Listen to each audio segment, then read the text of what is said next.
Oh, okay. Hi guys, my Vernon Kid here, coming to you again. Yeah, comic review time. Final comic review for 2012. This is episode what, 80? Wow. Um, didn't get a lot of books this week, but the books I did get, I finished reading them pretty much today. Uh, like I said, it was only six. Uh, if you guys like the shirt, you're looking at it. Yep. You can see Mr. Danny Rad Iron Fist symbol, the Iron Fist symbol, the dragon. Uh, as always, as I've always said, whenever I rock a new shirt, I rock a shirt like this or something like that, superhero shirt or anything, where I'll put the link of the description where I purchased it, and if you want to purchase it, there you go. Even though I didn't purchase offline. I went to the store, but you can purchase offline on their website and stuff like that. It's kind of the things of living in New York. um, let's get into the review, guys. Not a lot of books. Got two from DC, three from Independent, and of course the big one, which I'm gonna leave for last. All right, so let's kick it off with Justice League number 15.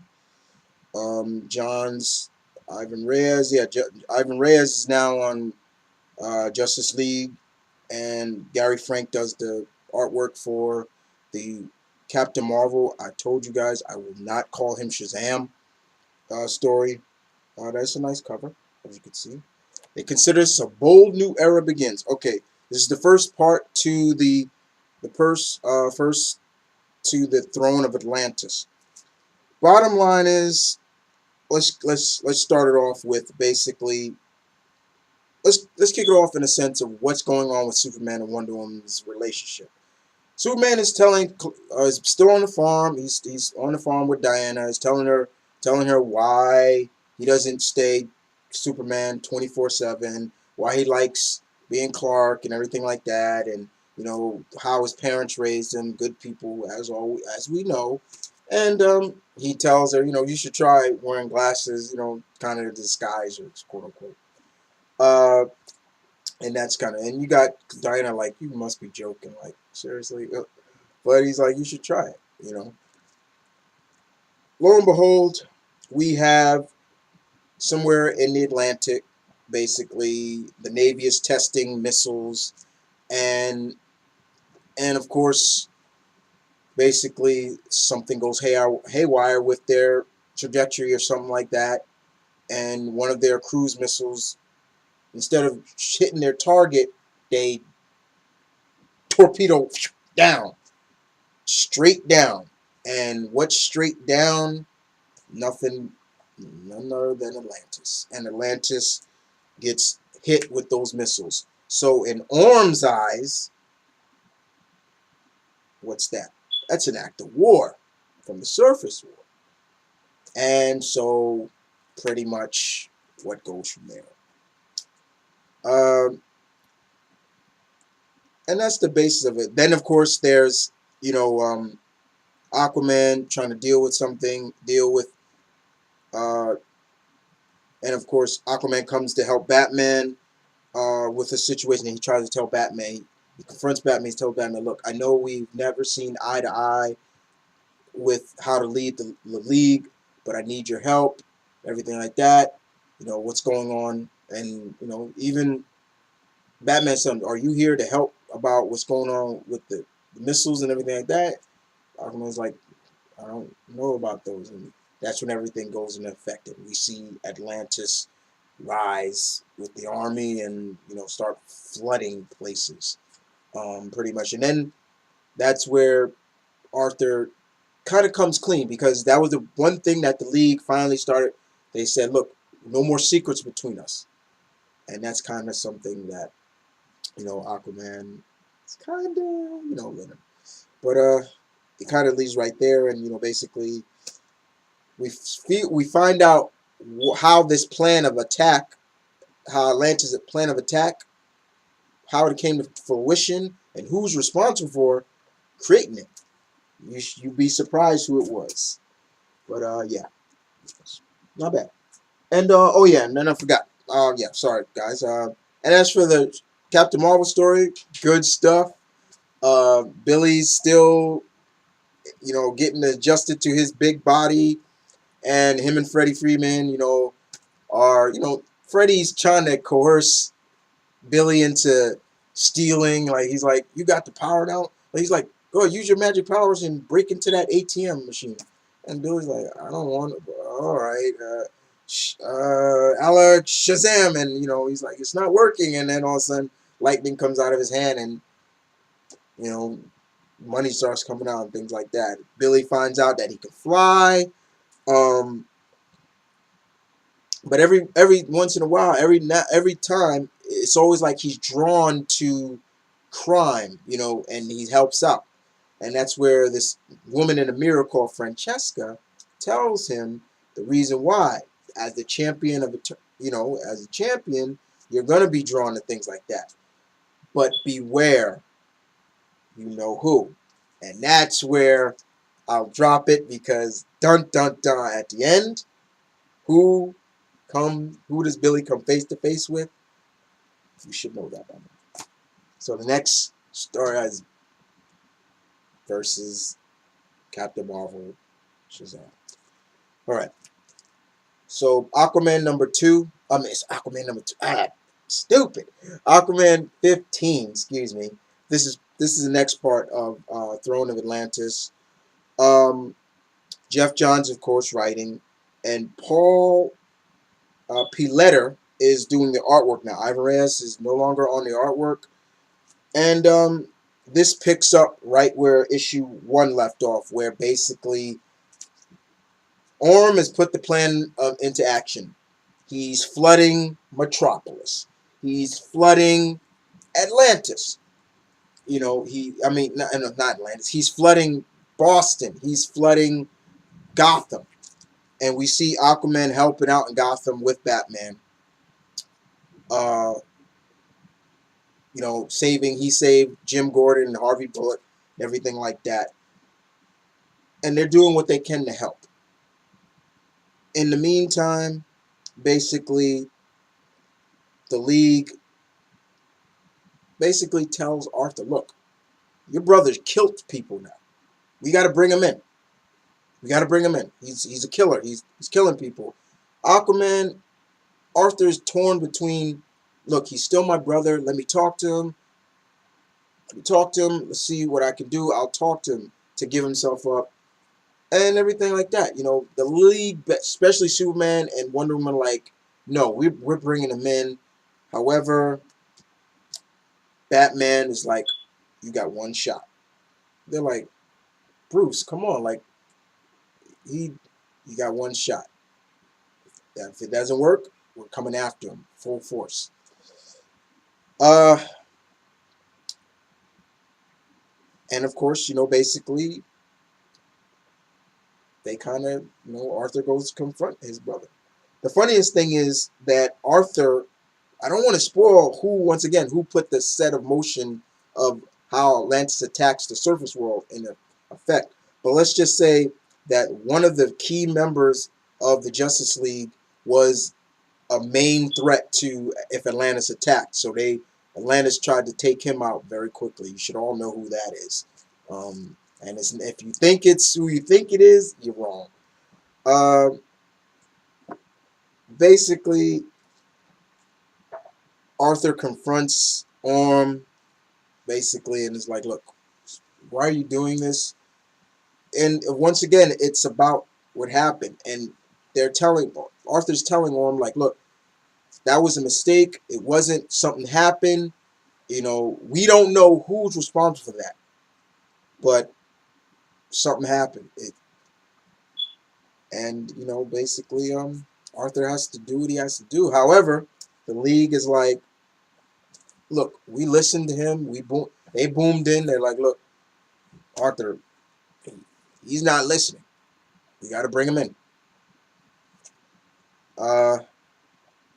And of course, there's some creatures from the first issue that are back now. So you all should know who that is. But other than that, it was good. I enjoyed it very much. It's just making me wonder where Arthur's side, where he's going to side with. Is he with his brother, or is he with the League? Is it justice or blood? You know, where do you go from there? You know what I'm saying? So that's kind of the basis of, I guess, where this leads also. And there are a lot of other key factors, but don't want to spoil that for you guys. You just have to read Aquaman 15 to enjoy it. As I said before, probably the best book Jeff Johns is writing, in my opinion. All right, so let's move on to Boom Studios. I haven't read a lot of Boom in a while. You probably remember me reviewing the Hypernaturals. I got to get back on that book. That was the only other Boom book I was reading. I'll be getting back on the Hypernaturals soon, so bear with me. But basically, Deathmatch. This was, as you can see, $1. And Boom likes to do that for their first issues of new series. Deathmatch is basically the Hunger Games, in a sense, but their version of it. Paul Jenkins and Carlos Magno's artwork was really good. Mr. Jenkins brings us a tale of 37 heroes brought to this somewhere. We don't know. All the heroes have no memory of what the hell, where, how they got there. All they know is, all they remember one thing: a bright light. Bright light. Bright light, bright light. And basically we're introduced to some of the heroes. We're introduced to this character called Benny Boatwright, who gives his identity to this hero, a fellow hero he just killed, named Apex. He tells this has been the first time he's ever done it. He's never told his identity to anybody, and he tells them, "My name is Dragonfly." And basically he killed the hero. And it's like, oh snap. So we're introduced to a lot of heroes that we know nothing about, but they're telling their origin. They tell Dragonfly's origin in the story in a few panels, and his powers are pretty cool. But other than that, the heroes have no memory of who they are, and they're trying to figure out who's doing this, why are they doing this, and what is the purpose. And I like it. I thought it was a good introduction to it. Now, in the back of the issue, they showcase origins of the four individuals who were fighting in this book.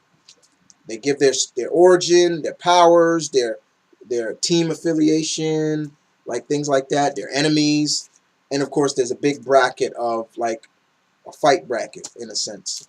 And that's pretty much it. But like I said, it got me pretty much involved. I'm not a big Paul Jenkins fans, but I do respect the guy, and I'll see what he throws with Deathmatch. All right. So we move on to Dynamite, and we're looking at the Shadow special number 1. Basically, a ghost from the Shadow's past comes back. As you all know, the Shadow is a World War I veteran. He served in the military in World War I, and somebody from his past, a comrade in arms, comes from his past to see him. Well, it doesn't come. They bump into each other, and it's like he's seen a ghost. Now, this comrade of his knows him under another name, Kent Allard, not Lamont Cranston. However, he's telling us as readers that character, Allard, is dead. You see, Lamont Cranston is me. I'm Lamont Cranston. I'm no longer that man. And we kind of get to see how their lives have changed over the years. From what's going on with the Shadow, his life, and what's going on with this guy, this man that he once knew, and basically showcase how much of a monster he's become after the war. You know, and that's pretty much the basis of it. But the Shadow knows what lurks in evil men's heart, and the Shadow will dish out his own version of justice. I love doing that. Sorry, that's the Shadow for you. But I've always said Dynamite just does a great job with those pulp characters, and if you're not on, how many times have I said it? If you're not on some board on something from Dynamite, get on board. I guarantee you'll like it. All right. Now this book right here by Image, Mara, written by Brad Wood and artwork by Ming Doyle. This I saw on Image's website. I was on there trying to see when's the next issue. Oh, drop my book. The next issue of when the Image book that I am reading, called Shinku, is coming out. They got the next issues, but they don't have the date yet. So I saw this and I'm like, okay. I read the synopsis of it and I'm like, okay, this is interesting. Let me check it out. So I checked it out. And I like what I read. This is part 1 of 6. Basically, it's the future. And the future has become more of about war and sports. Sports to get people's mind off of what's the wars. And out of all the athletes in the world, Mara Prince is the best.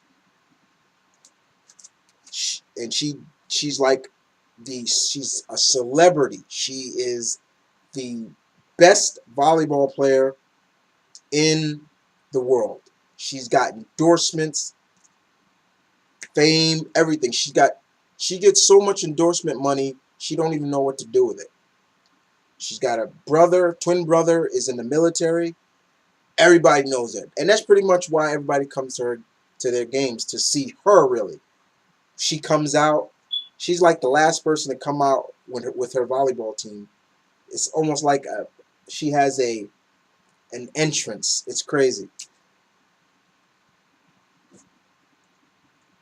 But as good as she is, everything she's got, the celebrity, the fame, something happens.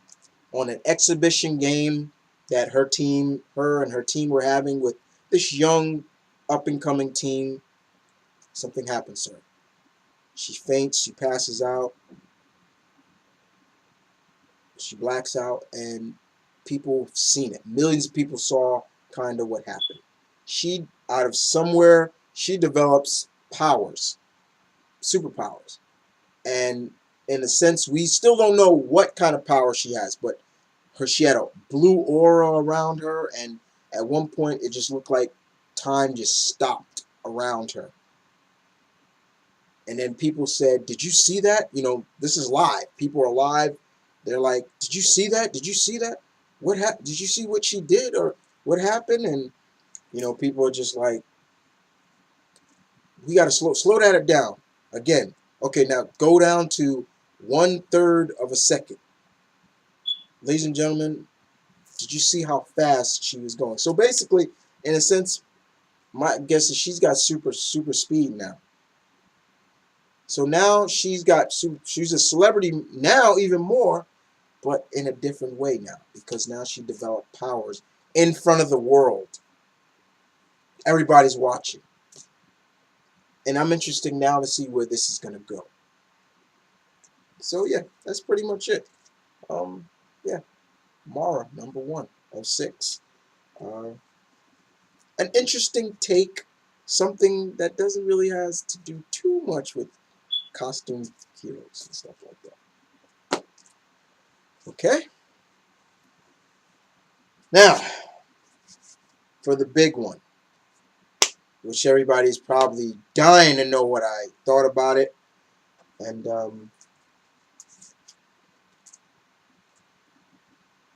Amazing Spider-Man number 700. First of all, I'm glad to see a Marvel hero make it to 700 issues. Very happy about that. And I'm glad to see it's one of their best Spider-Man.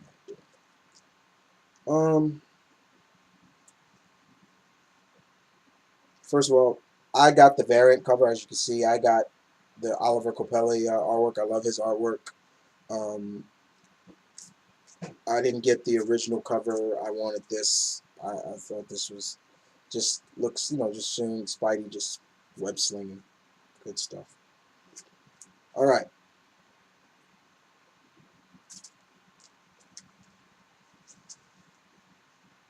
I did not hate this issue. No, I didn't. And I'll explain why. All right. Now, if you have not been under a rock or something, we all know Doc Ock is in Peter's body. Peter's in Doc Ock's body. We should know that by now. All right, we know that. Doc is enjoying the fruits of his labor, in a sense. That's it. Him and MJ are sitting there. Doc is in Peter's body, enjoying a movie with MJ. And they're about to get it on. Things like that. But MJ's starting to see a little bit like, why are you? The way he's talking to her, like woman and everything like that. He's like, no woman, and things like. She's like, Peter, what's going on? What's wrong with you? Things like that. On the other side of the track, Peter's trying to stay alive, just trying to, stay alive. But going back to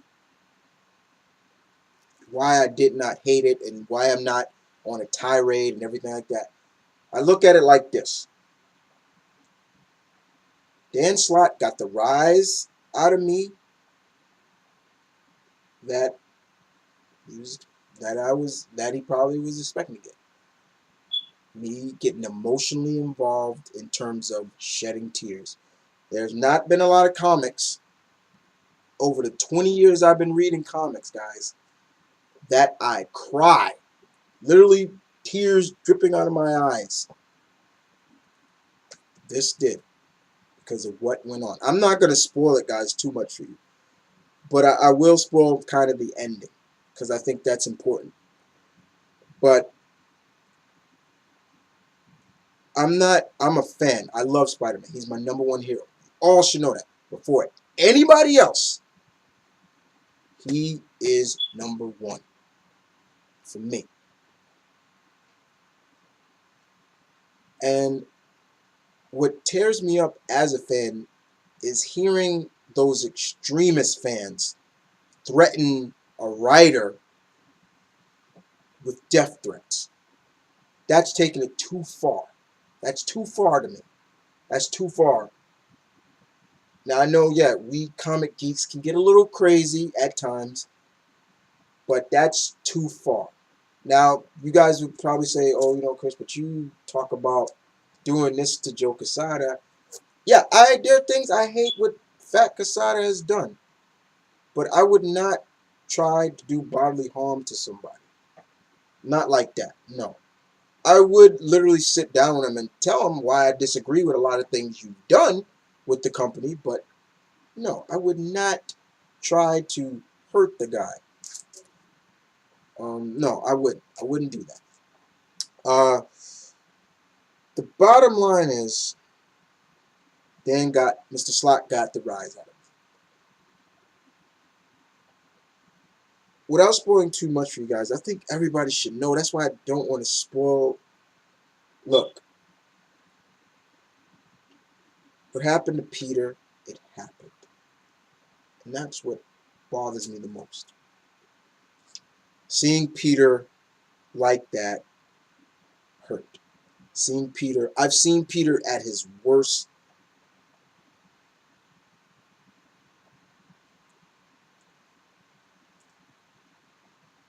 Excuse me. And I've seen him at his best. But seeing him fight death, literally fight death, like he was doing in this. It's just really sad to just bear the watch sometimes. It's just bear to re-watch, go to another panel, and just like, it's just like, oh, Peter, like, oh, Peter, like, oh, literally, come on, Peter, please, get up, get up, get up, fight, fight, fight, come on, get up, don't, not like this, please, please, please, not like this, get up, get up, get up. Seeing Doc Ock in Peter's body, realizing how strong Spider-Man is, was really good to see, because I think people discredit how strong Peter is, how strong Spider-Man is, and why he pulls his punches. Because in this issue, we see what he does to Matt Gargan, Scorpion, Doc Ock, in Peter's body. We see, let me just put it like this. Your jaw is pretty fragile, right? Now, imagine somebody with superhuman strength put everything into one right hook, your jaw. What do you think is going to happen to your jaw? You think it's going to just crumble? Or do you think it's going to rip right off? Think of the last one. That's exactly what happens to Matt Gargan's jaw. His jaw just came right off. People saw that. And even JJ was like, oh my God, did you see that? Like, and then JJ's like, I knew you had it in you. It was like, well, in a sense, you know, because that's Matt Gargan, that's a Scorpion, they got history, blah, blah, blah. But it was like, and then even Doc Ock even says like, wow, I can't believe so much power and like that. I can't believe that. The basis of the fight does not go the way Peter wants it to go, and it's almost as if when you're reading this, it's almost as if Peter is always one step behind Doc Ock. It's almost like Ock is always one step ahead of him. Like when Peter thinks he's got him, nope, zoop, nope, don't got me. Basically, also in a sense, it basically showcased, in a sense, you know, evil, good doesn't always triumph. Because that's the way I looked at it. But however, when you were looking at it like that, Peter's not giving up. Not giving up. And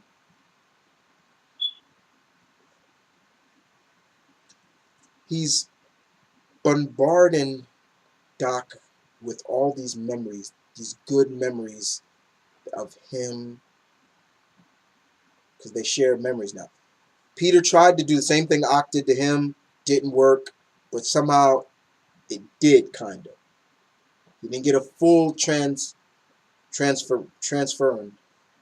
but all these memories are getting bombarded. Peter's just giving him everything. He's dying.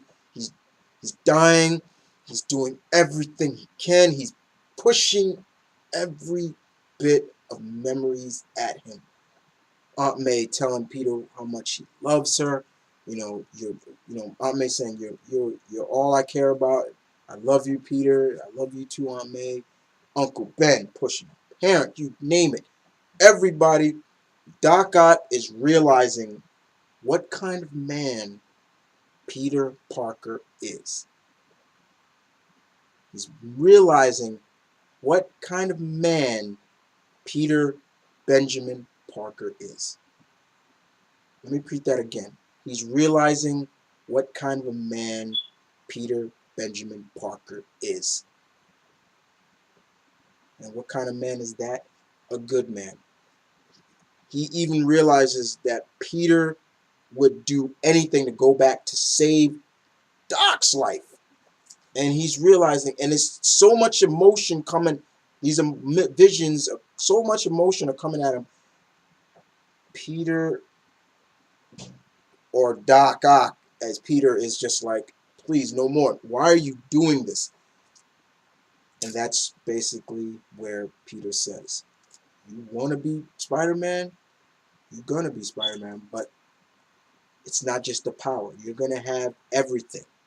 Power and the responsibility. And with great power, who finishes the sentence? Ock, as Peter finishes the sentence. And it's to the point that everybody's watching this fight. Everybody.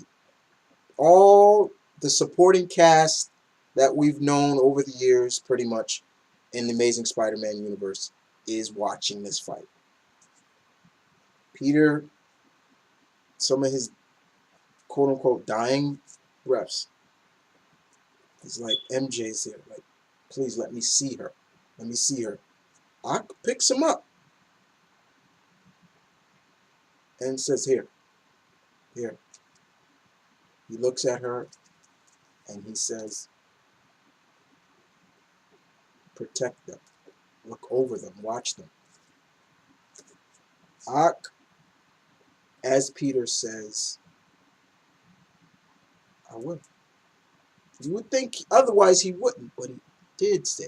He said, I will. And that right there is basically where Peter just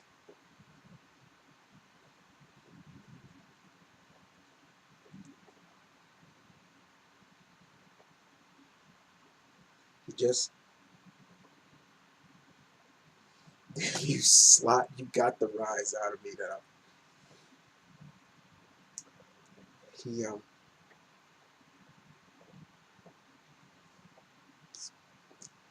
you know what happened. And Ock goes on to say, rest Peter Parker, you leaving this world, but I will be Spider-Man. I'll be a better, I'll live up to your legacy, but I'll be a better Spider-Man than you ever were. With my intellect and all my genius and everything like that, I will be something more, basically. Literally say, I will be the superior Spider-Man. That's the basis of it. And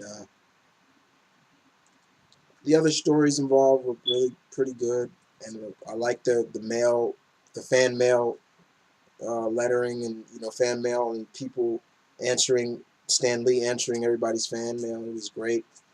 But like I said, I did not hate it, and if that makes me a traitor to being a fan of Spider-Man, so be it. I'm just keeping it real and keeping it honest. I did not hate the story. I did not hate it, and I'm looking. I will read Superior Spider-Man. I need to know where that's gonna go, because I don't believe Peter is gone for good. Sorry, because there's gonna be eventually they're gonna be like, you know what? Look, we got to bring him back. I don't technically agree how they're going about doing this, but I'll ride this storm through, as I always say. I'll ride it through. And that is not the end of Peter Parker. I'm sorry. There are a lot of things I left out for a reason, because I don't want to spoil too much, but the basis of it is, yes, Peter, as of right now, is dead. And if you don't think that was hard for me to say, people, then you don't know me very well. But Dan, Mr. Slot, you got the rise out of me that you were looking for. You got this fan for 20 years boo-hooing. You got me boo-hooing. I boo-hooed over that issue. And I don't cry too much, because I always said comic book deaths don't really get a rise out of me too much, but that one did. I don't know why, but it did. But other than that, guys, that's it. That's all I got this week. Next week we'll get back to normal. But hope everybody had a safe holiday, and I enjoyed people showing off their Christmas haul that they did, and you know, a lot of people a lot of friends I've seen showed off their Christmas haul. It was great. Uh, you know, Tom Book Uno, she showed off. Kat, she showed off hers, and you know, I loved seeing what Comic Book Mom got for the kids, her kids, and what she got. Her and her husband Craig was great. Uh, Everybody should have seen, you know, what I got for, you know, my mentor Blue Goblin and his girlfriend, and what they got for me, and you know, I got some stuff for some other people as well, friends. But I got some stuff coming for other friends. But other than that, it was fun. And once again, like I said, if you wanna purchase this shirt yourself, I will leave the link in the description where you could buy this shirt.